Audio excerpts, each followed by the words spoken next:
नमस्कार मित्रों, भगवत चर्चा में एक बार फिर आप सबका स्वागत है। भगवत गीता के 8वें अध्याय यानी अक्षर ब्रह्म योग पे चर्चा कर रहे हैं। कल जो प्रकरण चल रहा था उसमें भगवान श्री कृष्ण ने गति के प्रकरण को समाप्त किया और आज जो श्लोक करेंगे उसमें उपसंहार कर रहे हैं। भगवत गीता की एक शैली है, कोई प्रकरण लेते हैं भगवान श्री कृष्ण तो पहले उसके पक्ष में बताते हैं और फिर उसके विपक्ष में बताते हैं, या कभी विपक्ष में बताते हैं फिर पक्ष में बताते हैं, फिर उसका उपसंहार करते हैं। तो आज जिस श्लोक पे चर्चा करेंगे वह मृत्यु के बाद जो गति होती है जीव की, उस गति के संदर्भ में जो बताया है उसका उपसंहार करेंगे। और मृत्यु के बाद जो गतियां होती हैं उसको दो प्रकार की बताया है। कृष्ण भगवान कहते हैं एक गति उत्तरायण की होती है जिसे शुक्ल मार्ग कहते हैं, और एक गति होती है दक्षिणायन की जिसे कृष्ण मार्ग कहते हैं। शुक्ल मार्ग से जो जीव जाते हैं मृत्यु के बाद वो लौट के नहीं आते हैं, वो परम गति को प्राप्त हो जाते हैं। वो उस स्थान पे पहुंच जाते हैं जिससे नो रिटर्न होता है, वापस ही नहीं आना है। परम सुख, परम आनंद जो भी आप कह सकते हो वो परम धाम होता है। और कृष्ण मार्ग यानी दक्षिणायन की जो गति है या रास्ता है वो वापस आने वाला है, बार बार वो वहीं पे लौट के आ जाता है इसी संसार में। तो कल हमने ये भी चर्चा किया था कि जो मन है वो ब्रिज है, पुल है। मनुष्य पूरे जीवन इसी पुल पे रहता है, जबकि पुल सिर्फ इस बात के लिए होता है कि नदी के इस पार चले जाओ या उस पार चले जाओ। अगर आप नदी पे घर बना लेंगे पुल पे तो वो गलत होगा, आप स्वयं संकट में होगे और दूसरों को भी संकट में डालोगे, शांति से बैठ ही नहीं पाओगे, क्योंकि वो आवागमन का मार्ग है। हम लोग मन यानी ब्रिज पे ही अपना पुल वो घर बना लेते हैं और हमेशा बात करते हैं कि आज मेरा मन ये खाने का हो रहा है, आज मेरा मन यहाँ घूमने का हो रहा है, आज मेरा मन ये कर रहा है, आज मेरा मन वो कर रहा है, मैं इस अपने मन की सुनता हूँ, किसी की मन की सुनता ही नहीं हूँ। यानी कि पूरा का पूरा व्यक्तित्व उनका मन पे ही होता है, उस पुल पे होता है।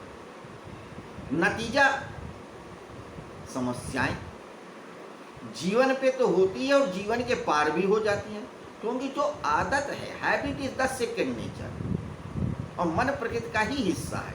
तो अब आदत होने के बाद मृत्यु के बाद भी वही आदत रहती है, क्योंकि सूक्ष्म शरीर से मन का जो हिस्सा होता है वो जाता है, मनस शरीर जाता है, सूक्ष्म शरीर मनस शरीर निकलता है। तो मन तो वही है ना जो जिंदा में था, वही प्राणांत के बाद भी है, तो फिर वही करता है।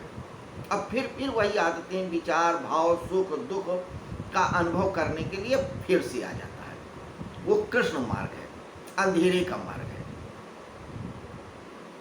और शुक्ल मार्ग ये है कि मन के पार चले जाना,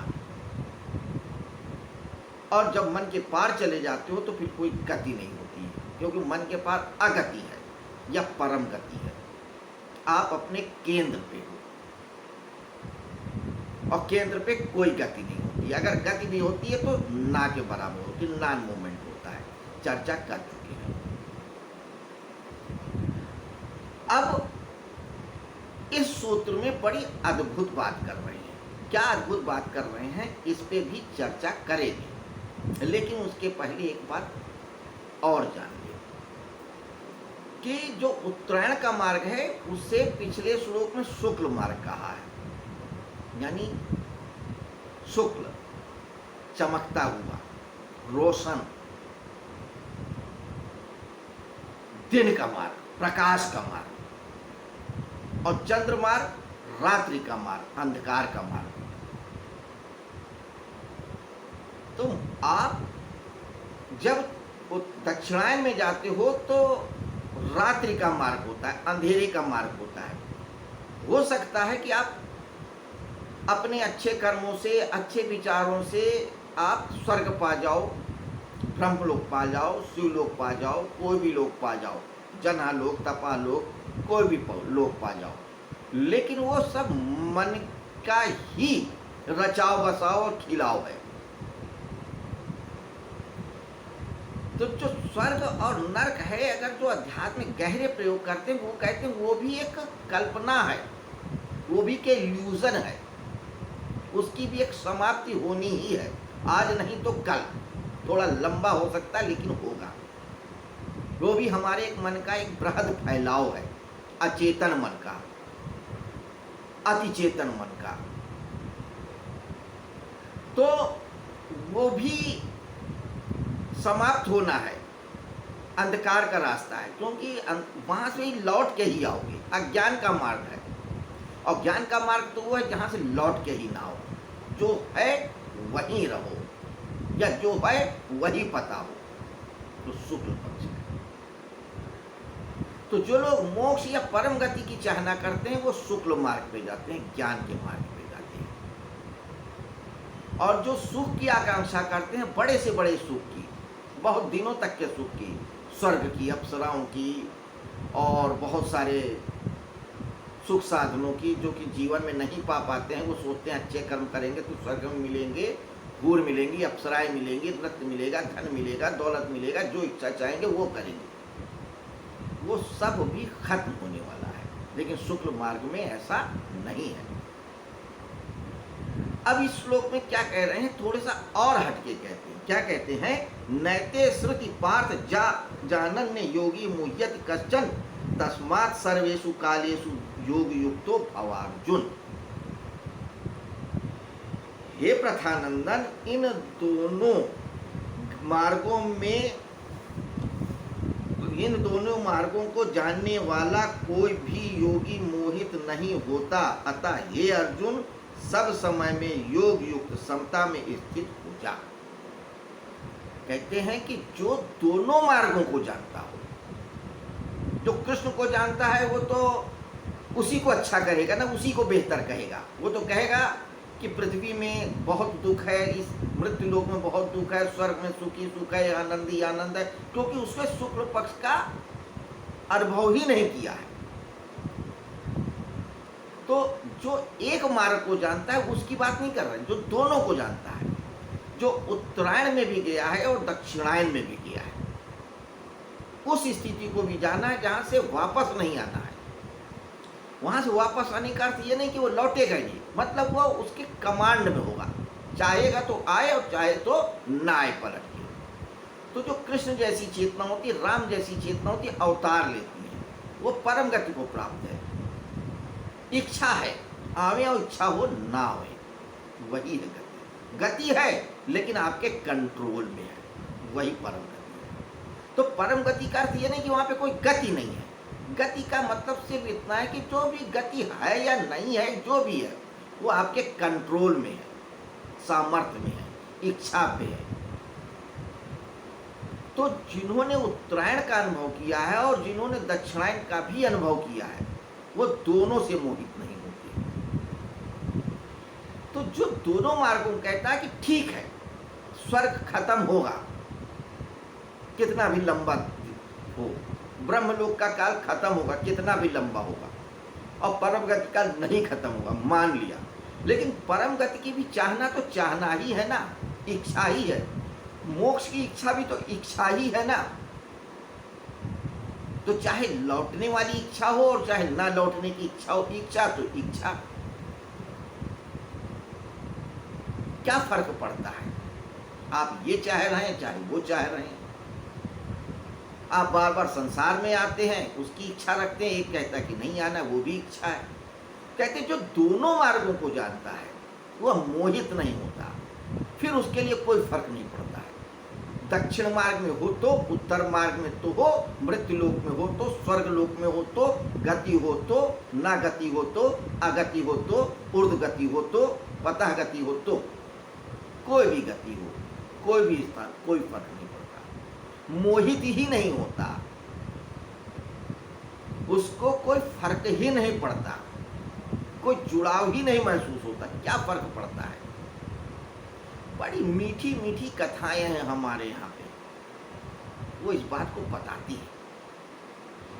कहते कि एक बार क्या हुआ, भगवान विष्णु ने पृथ्वी का दुख दूर करने के लिए, पृथ्वी पाताल में जा रही थी, तो उसको पाताल से ऊपर ले जाने के लिए सूकर का रूप धारण कर लिया, सुअर का रूप धारण कर लिया और पृथ्वी को रोक लिया अपने नथुनों पे।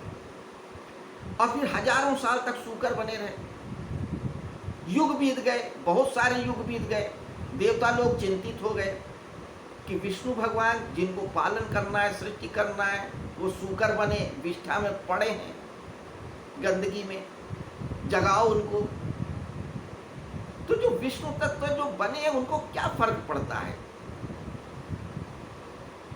क्षीर सागर में शेषनाग पे बैठ करके लक्ष्मी जी से पांव दबा रहे हैं तो भी उतने ही मगन हैं। सूकर के रूप में पृथ्वी को उठाएं तो भी मगन है।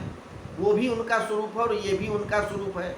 इन दोनों के जो पार है वो भी उनका स्वरूप है। क्या फर्क पड़ता है?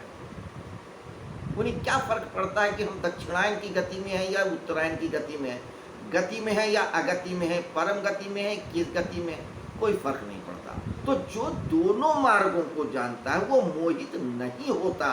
अर्जुन, तो तू दोनों मार्ग को जान, मेरे कहने से फैसला मत ले, तू दोनों को समझ, अनुभव कर, फिर निर्णय ले। तो तू जो दक्षिणायन की बात कर रहा है ना, कि स्वर्ग में चले जाएंगे या नरक में चले जाएंगे, ऐसा हो जाएगा वैसा हो जाएगा, दक्षिणायन की बातें हैं, अंधकार की बातें हैं, पतन गति की बातें हैं, दक्षिण यानी क्षीण करने वाली बातें हैं। और अगर तू इससे हट करके उत्तरायण की बात करता है तो ठीक है, वो बेहतर है। सूर्य का रास्ता है, ज्ञान का रास्ता है, प्रकाश का रास्ता है, ऊर्ध्वगमन का रास्ता है, लेकिन रास्ता तो रास्ता, मंजिल तो नहीं है। मंजिल का अर्थ यह है कि सारी मंजिलें हमारी और कोई मंजिल हमारी नहीं। मोहित नहीं होता, उसके मोह में नहीं फंसता। मोह ही बंधन है, किसी भी बात का मोह। भगवान को पाने का अगर आकांक्षा है, इच्छा है, तो वो भी मोह है। तो जो जानने वाले हैं वो सब कुछ छोड़ देते हैं। जैसी तेरी मर्जी, तेरी मर्जी है तो ठीक, तेरी मर्जी नहीं है तो ठीक। हम हर चीज में राजी हैं। हमारे न राजी होने पर भी, हम अपने न राजी होने पर भी राजी हैं। तो हम अपनी कमी में भी खुश हैं और खूबियों में भी खुश हैं। हम स्वर्ग में भी प्रसन्न हैं, हम नरक में भी प्रसन्न हैं। कोई चाहना नहीं है। दोनों मार्गों से कोई भी मार्ग चलेगा। ये तीसरी गति है, लेकिन ये शब्दों की बात है। गतियां तो दो ही गति हैं, क्योंकि जो तीसरी गति वो कहीं नहीं जाती, कोई रास्ता ही नहीं है। जहाँ है बस वही रास्ता है, वही मंजिल है और वही गति है, क्योंकि वो केंद्र है और केंद्र कहीं नहीं जाता, सिर्फ वही रहता है, उसमें कोई गति नहीं होती है। बहुत महत्वपूर्ण श्लोक है। कहा ना, भगवान श्री कृष्ण हर बात को इशारे से कहते हैं, कहीं खोल के भी कहते हैं, हर तरह से कहते हैं, बहुत अर्थों में कहते हैं। जो अर्थ चाहो वो अर्थ निकालो, जैसा अर्थ चाहो वैसा निकालो। कई कई विद्वानों की टीकाएं पढ़ी, भाषा टीका पढ़े, भावार्थ पढ़ा, भाष पढ़ा, देखा। हर व्यक्ति के अपने अपने वर्जन हैं, अपने अपने विचार हैं, और कोई गलत नहीं है, सब सही है। लेकिन पूरा का पूरा कोई सही नहीं है, चाहे मैं हूं चाहे कोई भी हो। पूरा का पूरा सिर्फ वही सही है, कृष्ण वासुदेव, क्योंकि वो पूर्ण है। तो जो पूर्ण है वही पूर्ण को बताएगा। पूर्ण तो हम भी हैं, लेकिन कुछ अर्थों में अपूर्ण है। अपूर्ण इस सेंस में कि हमारे को बोध नहीं है पूरा, हम अपने उस पूर्णत्व को पूरी तरीके से जान नहीं पा रहे हैं। यही अपूर्णता है, बाकी और कोई अपूर्णता नहीं है। जो कृष्ण में है वही हम में है। परा और अपरा जो प्रकृतियां कृष्ण में है वही हम में है। आत्मा परा प्रकृति है, शरीर अपरा प्रकृति है, मन बुद्धि चित्त अपरा प्रकृति है। जो अष्टधा प्रकृति है वो सब कुछ हमारे अंदर है, और जो अष्टधा प्रकृति के बाहर है वो भी हमारे अंदर है। तो जो वासुदेव में है वही हमारे में है, यथा पिंडे तथा ब्रह्मांडे। बस अर्थ इतना है कि कृष्ण जैसी चेतना पूर्ण बोध है, बोधपूर्ण है, और हम बोधपूर्ण नहीं है। वो पूरे होश में है, हम बिल्कुल होश में हैं, बेहोश में हैं, कोई होश नहीं है। हमें तो ये भी पता नहीं है कि जीवन और मृत्यु एक ही घटना के दो बिंदु होते हैं। अगर एक छोर से मृत्यु शुरू होती है तो दूसरी तरफ से जीवन शुरू होता है, खत्म होता है। उल्टा भी समझे, अगर एक तरफ से जीवन खत्म हो रहा है तो दूसरे जन्म से जीवन शुरू हो रहा है, या इधर से मृत्यु आ रही है तो उधर से जीवन आ रहा है। अगर उधर से जीवन आ रहा है तो उधर से मृत्यु भी आ रही है। दोनों घटनाएं सिमल्टेनियसली घटती हैं। अगर आप एक सिक्का लोगे तो अगर टेल पकड़ोगे तो हेड भी आएगा, हेड पकड़ोगे तो टेल भी आएगा, और बीच का जो हिस्सा वो भी आएगा, लेकिन कुछ अलग नहीं है। तो दो गतियों को जो जानता है वो ये भी जानता है कि इनसे मोहित नहीं होना है, और जो तीसरा रास्ता है, जो तीसरी चीज है, उसको भी जानना है। यानी कि तीसरा कौन? कृष्ण, वासुदेवा सर्वम। तो कहते हैं कि योग युक्तो भव अर्जुन, हे अर्जुन तू योग युक्त हो जा। योग का मतलब अपनी आत्मा में स्थित हो जा, या समत्वम योग उच्यते, सम हो जा। सम का मतलब मध्य में हो जा, मध्य में, बिल्कुल एक तरफ उत्तरायण का रास्ता, एक तरफ दक्षिणायन का रास्ता, तुम मध्य में हो जाओ। समत्वम योग उच्यते, कि उत्तरायण मिला तो भी ठीक, दक्षिणायन मिला तो भी ठीक, नहीं मिला तो भी ठीक, समत्वम योग उच्यते। तो हे अर्जुन तू योग युक्त हो जा, योग में स्थित हो जा। तो तस्मात् सर्वेषु कालेषु योग युक्तो भव अर्जुन। तस्मात्, अतः हे अर्जुन, सर्वेषु, सब समय में, महत्वपूर्ण है, सब समय में, सर्वेश, तस्मात् सर्वेषु कालेषु, सारे वक्त में, हर समय तू होशपूर्ण हो जा। ये नहीं कि अभी तो इस वक्त योग में आ गए, समाज में आ गए, सारा चेतन फिर भी होश हो गए, नहीं, हर वक्त योग युक्त रहने का मतलब कि योगी का ये मतलब नहीं कि एक क्षण में पूर्ण को जान लिया तो हमेशा के लिए बात खत्म हो गई। इसीलिए हमारे यहाँ नटराज की मूर्ति को प्रतीक माना है। तो जैसे नर्तक जितनी देर नृत्य करता है उतनी ही देर नर्तक है, बाकी समय में नर्तक नहीं, वो मनुष्य है। एक व्यक्ति जितनी देर सफर कर रहा है उतनी ही देर मुसाफिर है। ट्रेन से, बस से, वाहन से उतरा मुसाफिर नहीं रहेगा। इन द सेम वे, जब तक आप योग से युक्त हैं तभी तक योगी हैं। लेकिन लोग समझते हैं कि एक बार हमने ध्यान को उपलब्ध हो गए, समाधि को उपलब्ध हो गए, निर्मित समाधि या कोई भी समाधि उपलब्ध कर लिया तो हम योगी हो गए। नहीं, ये गलत अवधारणा है, ये खुद को मूर्ख बनाने वाली बात है और दूसरों को मूर्ख बनाने वाली बात है। कि सर्वेश, जो हर काल में उस वासुदेवा सर्वम का अनुभव करता रहता है, होश में रहता, वही योगी हो जा। तस्मात् सर्वेषु कालेषु, सारे कालों में तू योग युक्त हो जा, समता से युक्त हो जा। तब तू जानेगा कि कोई गति हो, कृष्ण गति हो, शुक्ल गति हो, उत्तरायण का रास्ता हो, दक्षिणायन का रास्ता हो, कोई भी रास्ता हो, वो सब बस रास्ते हैं। हम तो सिर्फ हैं, जहाँ हैं वही मंजिल है। किसी भी रास्ते, किसी विचार, किसी भी भाव, किसी भी रिश्ते, किसी से मोहित नहीं होता, मोह में नहीं फंसता, और जो मोह से मुक्त हो जाता है वही मोक्ष को प्राप्त हो जाता है। जो मोह छोड़ देता है वही योग युक्त हो जाता है। मोह किसी भी चीज का हो, चाहे सत्य का हो, चाहे ज्ञान का हो, चाहे अध्ययन का हो, मनन का हो, चिंतन का हो, धन का हो, शरीर का हो, प्रेम का हो, ईश्वर से हो, किसी से हो, मोह तो मोह, कोई अच्छा थोड़ा खराब, कोई थोड़ा अच्छा, बस परिणाम का मामला है और परिमाण का नहीं।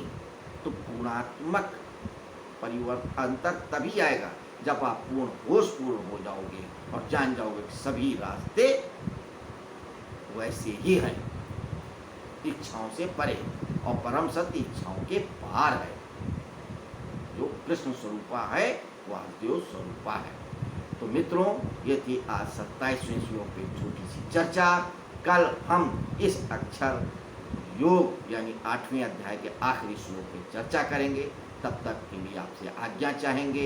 एक बार फिर आपको शुभ रात्रि कहते हैं और ये याद दिलाते हैं, कोरोना काल अभी पूरी तरह से ख़त्म नहीं हुआ है। लापरवाही बिल्कुल मत बरतें, मास्क लगा के निकलें, जब ज़रूरी हो तभी निकलें, एक दूसरे से दूरी बना के रखें, सरकार के बताए दिशा निर्देशों का पालन करें। नमस्कार, शुभ रात्रि।